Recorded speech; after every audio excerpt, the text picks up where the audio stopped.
Thank you to all of my wonderful patrons. What up, nerds? Welcome to the Nerdy Narrative. My name is Leslie Smith, and today on the channel it's time for my weekly reads. This is just where I sit down and talk about all of the things I've been reading over the past week, what I finished, what I'm currently working on, and what I plan to start next. We're just going to dive right in and start with the things that I have finished. Once again, for the second week running, the only things that I have finished: manga. I'm currently working on number 6, which I left downstairs in my morning reading spot. Tell me if you can relate. You have different areas of the house or places you visit during the day that you read in different times of the day. Am I the only one that does that? So in the morning time, I like to kick back on the recliner part of the couch. It has a massager into it. And once you get to my age, you wake up with what I call sleep injuries. You go to bed feeling fine. You wake up stiff as shit. You can't hardly move. So I make my cup of coffee. I go get on that massaging chair, kick back, and read a couple of chapters of One Piece. So volume 6 is downstairs. I've gotten started on it. Loving it. I've read this part of One Piece so many times now. I know what's going to happen, but I still love experiencing it all over again. Oh, I lied. I did finish a book. I read it so fast that I forgot that I actually did finish something. I started it after I talked to y'all last week, I believe. I can't remember, y'all. Getting old is difficult. I do not recommend avoid at all costs. Witchcraft for Wayward Girls by Grady Hendrix. I got a last minute ARC approval from Berkeley Publishing and NetGalley. I started it the day that I got the approval. I read that book so fast, immediately sat down, compiled all my notes, looked at all the things that I had marked in the ARC, and filmed a dedicated non-spoiler review, which I will put up in the cards and link down in the description box below if you want to check it out. My very first 5-star read from Grady Hendrix. Wonderful book. Now we can move into the books that I'm still reading, and y'all, progress there has been pretty slow. So I am almost done with my slog through Wind and Truth. I was determined to finish this book because I want to review it, and if I DNF a book, I don't review it. I might share some notes about why I didn't finish it, but I don't actually review it because I feel that it's not a good idea to do a full-on review for something you didn't finish. And I thought there is this little possibility that Brandon Sanderson might do something in his famous Sanderlanche that would somehow redeem all of the time that I have spent in this book. I have, I think, about 40 pages left, and all it's done is make me regret keeping going. There was a part that I read yesterday that I literally hollered. It was a visceral sound that left my body because he ruined the character of Kaladin Stormblessed. All throughout this series, some of the most memorable, most impactful character moments were things that involved Kaladin, something he did. Most of the time it was something he said. He had some of the best lines in this series, and he said something yesterday that was so stupid. It was just, it completely ruined the build-up to that moment. I was shocked. I was like, there's no way this author did this to this character. I immediately put it down. I'm like, this is foolish. And it's one of my pet peeves when you take a fantasy that is without technology, like modern day, and you have them using words that had not even been coined or used at the time. And boy, I'm full of regret on this one, but now I'm almost done, so I'm going to keep going. It's going to be hard to not get overly personally invested in talking about what did not work for me in this book. There's so much, and I believe with my last update, I gave the wrong impression with the things that I have wrong with it. I know there's a lot of people out there attacking Sanderson for buying into what they call the woke agenda. That is not it at all. That no, I have issues with the writing, what happened with the plot, characters acting out of character. When you have 8,000 pages worth of character work, and then all of a sudden we get to this book and they're completely out of character. All of a sudden you're breaking reader immersion by using words that were not used in that time. They're doing things differently than they always did. And then the repetition. Holy shit, the repetition in this one. I mean, I felt like I was reading a Robert Jordan book from Wheel of Time, and I had enough of that with my last reread. I'm just, wow. So, yeah, me and Wind and Truth and Brandon Sanderson, we broke up. I'm also still reading Unanimity by Alexandra Almeida. This is the first book in the Spiral Worlds series.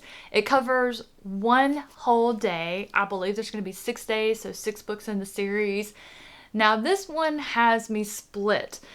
I really love the character work. I would say this is a very character-driven science fiction novel. There's these 2 guys who came together and created this virtual reality experience. It's called the Down Below, and there's several worlds in this Down Below, and in order to rise up to a higher world in the Down Below, you have to learn or change your ideals, become a better person. So the reason that this AI expert and this film writer, the screenplay writer, the reason why they created this is they wanted humanity to have somewhere to go to purge or live out their darkest urges and learn from it, become a better person. And they have an AI that helps assist, that learns from the experiences. It pulls data from these people's social media to learn about them. And as we all have that little fear of AI, she kind of gets a mind of her own. Oops, I said she. She uses, I did it again. The name of the artificial intelligence is Stella. I believe she started out as a she, her, and as she became more self-aware, she changed her pronouns to Z and Zir, which is extremely confusing. This is the first time I've experienced it. And the author, I also think, got a little confused with it because when it was pointed out that Z-I-E meant she, or the version of she in that gender, Z-I-R, or is it X that they use? I think it's Z. So Z-I-R is the placeholder for her. The author gets those confused throughout this book, so I think that might have gotten a little bit away from them in it. So I like the idea behind it. I like that leans into the AI becoming more self-aware and learning and making their own choices.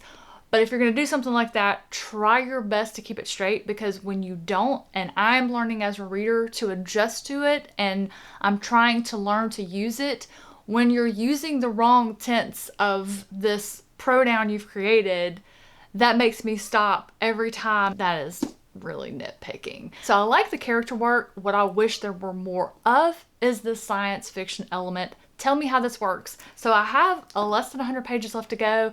I still haven't read about an actual human experiment of somebody going into this, using this service to become a better person. I've just heard about what the creators are going through and some of the personal people in their lives, and it's just, so maybe that's going to happen in future books. I'm not quite sure.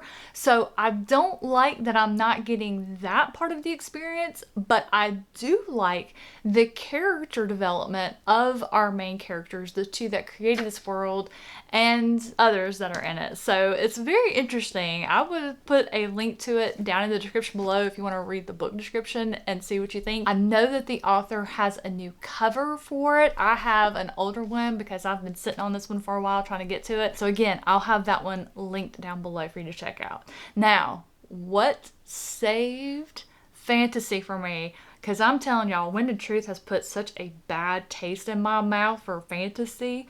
But y'all, there was a hero waiting in the wings, and that is The Curse of the Mist Wraith by Janny Wurts. This is the first book in the Wars of Light and Shadow series by Janny Wurts. And for those of you bookworms who prefer to wait and start a series once it's finished, this one's complete. I want to say there are 11 books. Janny has some amazing charts that show how you can read through the series and what order, when to incorporate some of the short stories that are companions to this series. I'm going to have that linked below, as well as her website, because there is a prequel novella that I believe she wrote 3 or 4 years ago. You don't have to read that before you start The Curse of the Mishwraith, and I'm kind of not sure how I feel about reading that one first. On the one hand, I don't think you're going to understand everything happening if you have not read anything from the series, but on the other, it's a fantastic introduction to the prose of Janny Wurts. But y'all, I am loving this book. Oh, don't read it before bed. I made that mistake one night. I like to get in bed and spend at least an hour reading before it's lights out. And I made the decision to pick this one up. I was like, these chapters are really long. There's no way I'm going to be saying one more chapter.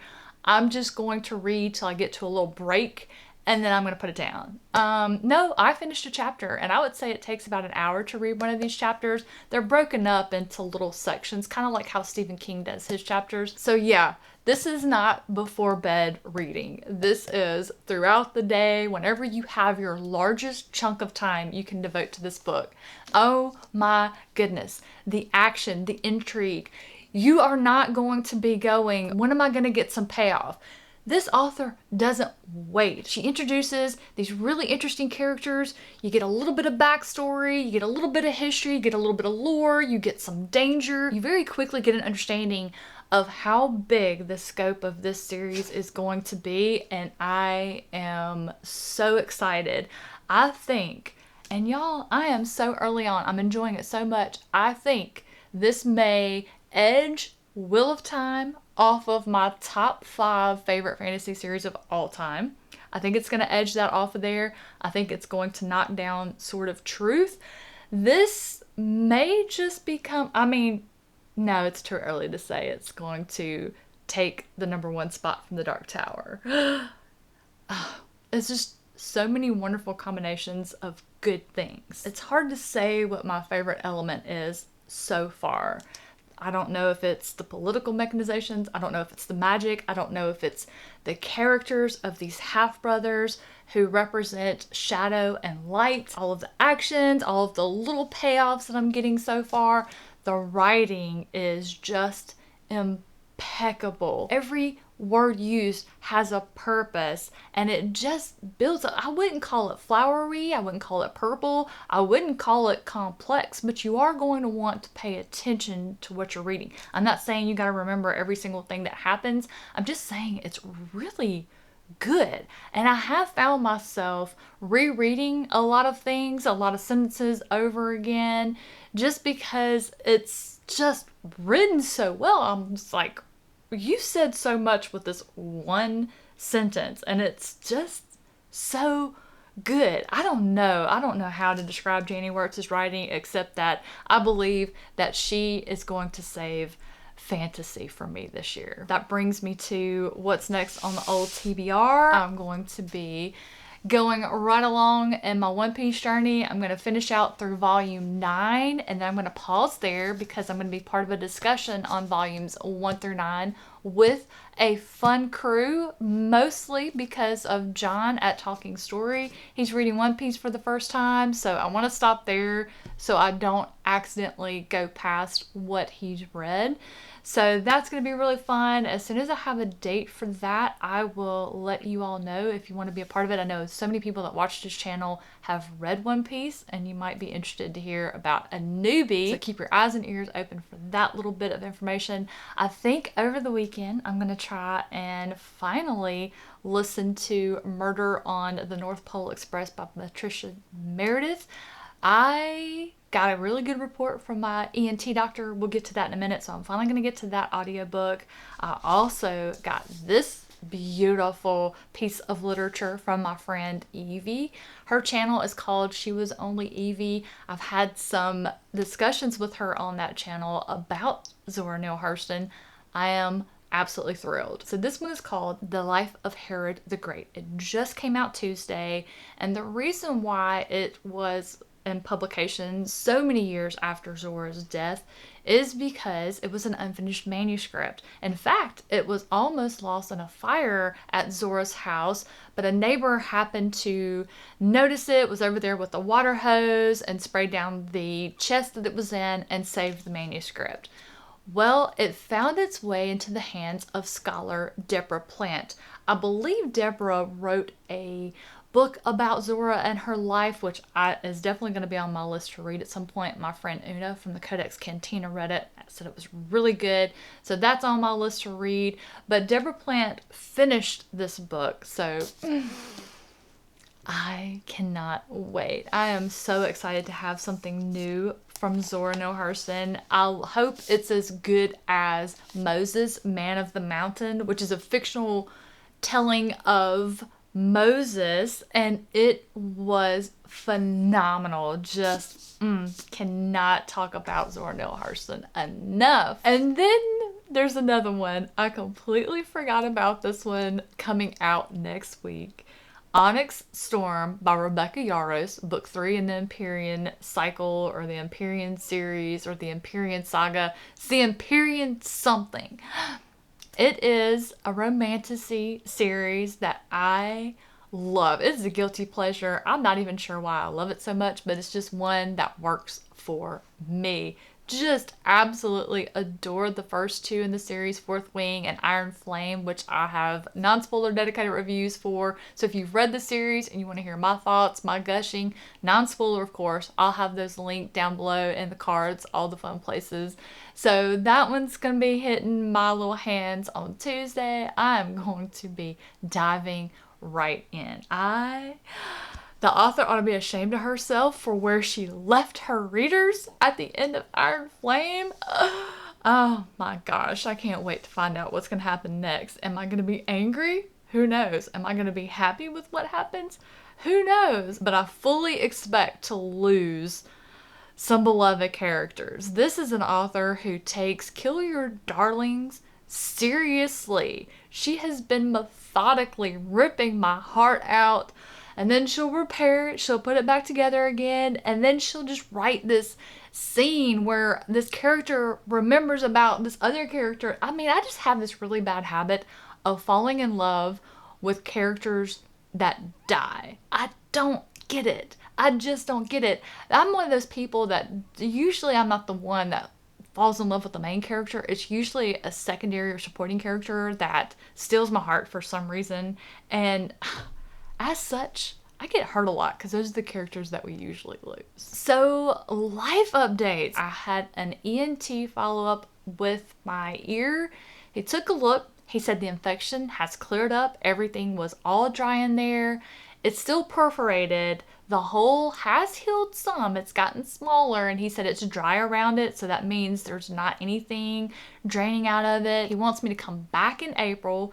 We're going to get me through pollen season. We're going to hope that that hole heals all the way up. He gave me some type of nasal spray to help with my allergies through pollen season, to try and help with drainage going to my ears and all of this stuff. I don't know. We're going to try it. And then I go back in April, and we'll do a hearing test and see if we can get some hearing back with just hearing aids, or if surgery to reconstruct the eardrums will be the better option. So that's good news for me. Good news for Mr. Milo Brown. He had an eye appointment. And for those of you who might be new to the channel, Milo is my little pup. He's my Jack Russell Terrier. He's 14 years old, and he is my very best friend. Last year, the retina in his left eye detached, and it was floating around, causing him a lot of pain. And now what we do is we had to get him on anti-inflammatory drops so that that retina could fall. So it's in the back of his eye. And then we have to give him drops twice a day to keep it back there and not moving around. And so he got looked at today, Everything looks great. There's no issues there. She says his little optic nerve is working a little bit, so he's gotten a little bit of his eyesight back. I needed the good news. You know what I'm saying? I needed the good news, and now I have a wonderful week of reading ahead of me. I am so excited. As far as an update on what we have been watching, we finished out season 2 of Special Ops Lioness. Oh, it was so good. I hope we're going to get a season 3. I believe I read that Zoe Saldana signed on for at least 3 seasons, so we might get at least one more. I hope we do. And then we started Landman that has Billy Bob Thornton as the main character, and he is just, I mean, the show is okay, but I will watch it just for Billy Bob Thornton's character. All right, that's it. That's all I got for you this week. I have got a lot I want to get finished today so I can be ready to start Onyx Storm on Tuesday. Ooh, y'all, I'm going to be looking out that window waiting on that truck driver to get to my house with that book. I am so thrilled. Let me know what you've been reading, watching. What video games are you playing? I know there's a lot of new ones that's come out. Me, I'm still playing the same old stuff as before. I get hyper fixated on one, and then I just play blah, and then I'll take a break, and then I'll find something else. So I'm still hyper fixated on Overwatch 2. Been having a lot of fun with that. I think I'm going to get back into I still haven't. I've been talking about it. I still haven't. Maybe this weekend. We got a long weekend. We got a holiday on Monday, so maybe so. We'll have to see. Y'all have a fantastic rest of your day, rest of your weekend. I will see you all next week. I don't know what I'm going to get up to, but we'll have something come out on the channel, whether it be a review or I don't think I ever did a monthly wrap up for everything I read in December. December feels like it was forever away. I'm rambling.